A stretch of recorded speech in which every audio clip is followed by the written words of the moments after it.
Welcome to tonight's Saturday Night Special, episode 69. I'm Matt.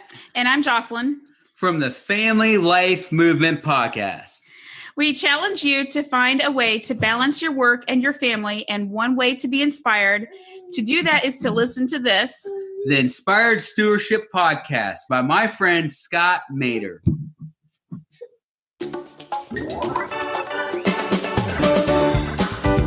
How hard is it to actually say thank you? How hard is it to find someone who's given you some help, some assistance, something that has paid benefits in your life, and seek them out and say thank you? Pick up the phone and call that person and say thank you. Write them a note and say thank you. Send them a letter or a card. Welcome and thank you for joining us on the Inspired Stewardship Podcast. If you truly desire to become the person who God wants you to be, then you must learn to use your time, your talent, and your treasures for your true calling. In the Inspired Stewardship Podcast, you will learn to invest in yourself, invest in others, and develop your influence so that you can impact the world.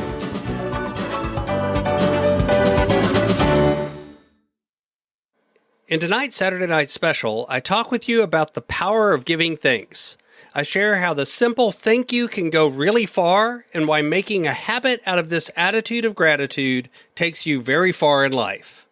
You know, one area that a lot of folks need some help with is around the area of productivity. Getting not just more things done, but actually getting the right things done can be really, really tough. I've got a course called Productivity for Your Passion that's designed to help you do this and then to hold you accountable and walk with you so that you can tailor productivity not just to be getting more done, but actually getting the right things done. What's more, we take the approach of looking at your personality and how you actually look at things in the world and tailor the productivity system to your personality. Because the truth is, a lot of the systems that are out there are written really well for somebody with a particular personality type. But if you have a different approach to things, they just don't work. But there's tools and techniques and approaches that you can take that will work for anyone. And we help you do that in Productivity for Your Passion. Check it out over at inspiredstewardship.com/launch. The power of thank you.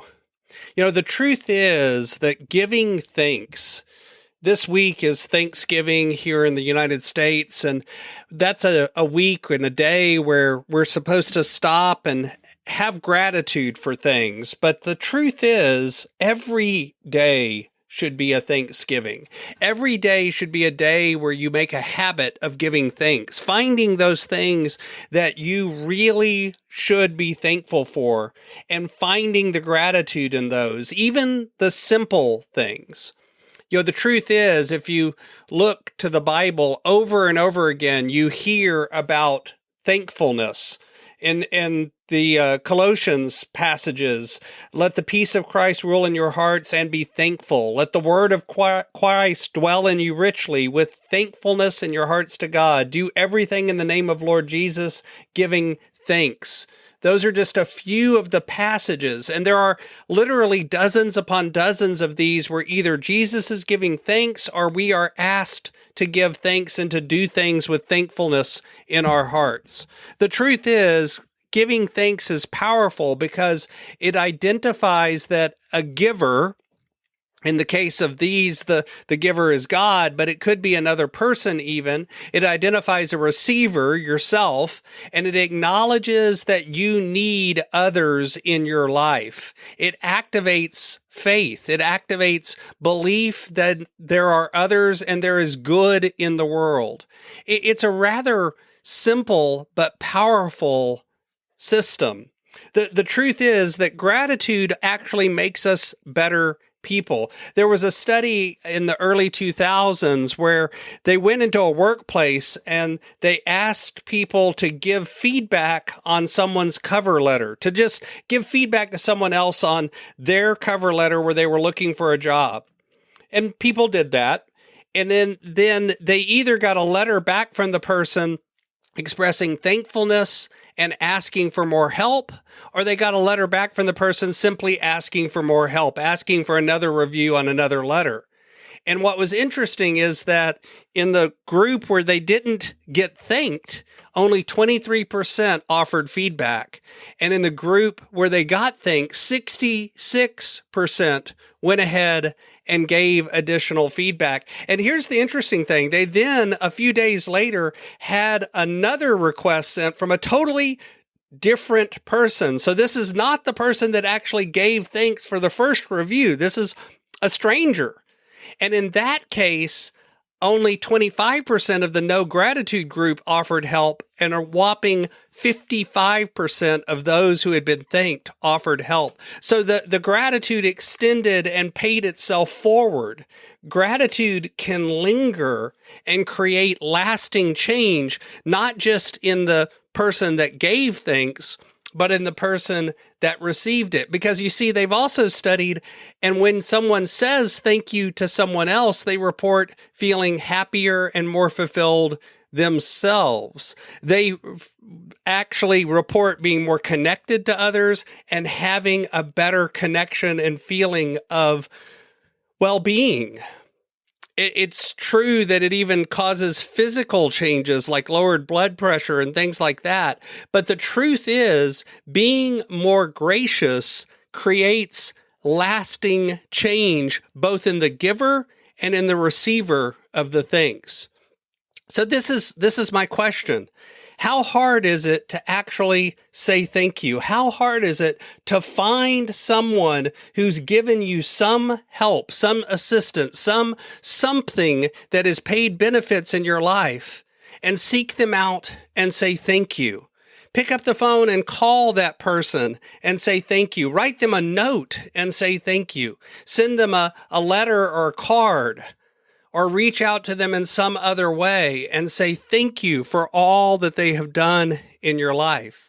And the interesting thing is this attitude, looking for at least one thing every single day that you can say thank you for. On top of doing gratitude journals and other things, the actual act of saying the words, thank you for what you have done, and being specific in identifying the actual gift that the person has given, will go far to serve you in this life, and it will help you and it will help others. So this is my challenge to you next week. Now that we've moved past Thanksgiving, actually bring that forward into your day. When you return to work on Monday, find and seek ways to say thank you to anyone who you meet who does you a good deed. Go out of your way to do that at least once a day for the following week and see how you feel next Saturday. Oh, and one more thing. If you're hearing this week, if you have gotten this far into the podcast and you've been listening, whether you're a brand new listener or you've been listening for a while, I want to thank you for listening as well. Thank you for following and listening to my words, because it does me great honor to reach even one person. And over the last few months, I've found myself increasing the listenership of the podcast and reaching now literally hundreds of people and thousands of people each month. And I'm greatly honored by this. And I wanted to say thank you for listening.